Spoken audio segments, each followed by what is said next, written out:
నేను ఒకటే చెప్తున్నా అండి, నేను ఇంతవరకు పదవి వచ్చిన తర్వాత పెద్దగా రాజకీయాలు చేయలేదు. నేను అది తెలుసుకోవాలా. నన్ను రాజకీయాలు చేసి నన్ను గెలకాలనుకుంటే ఇంకా నా స్ట్రాటజీ ముందు ఎవడు పనికిరాడండి. అది నేను తెలుసు. వాళ్ళకి నేను చెప్పదలుచుకున్నా. అంతకుముందు మంత్రులు అయినారు, చాలామంది మంత్రులు అయినారు.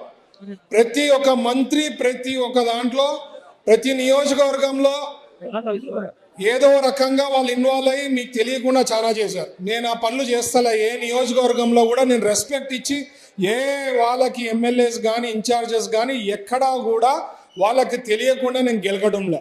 సో నేను అనేది మైండ్లో పెట్టుకోండి. నేను మంత్రి ఉంటా, 5 ఏళ్ళు కాదు, తెలుగుదేశం పార్టీ ఉన్నన్నాళ్ళు నేను మంత్రి ఉంటా. ఇక్కడ మీరు గెలిపిస్తా పోండి. ప్రజలకి సేవ చేసేదానికి అదృష్టం ఉంటుంది. ఎందుకంటే లోకేష్ గారికి తెలుసు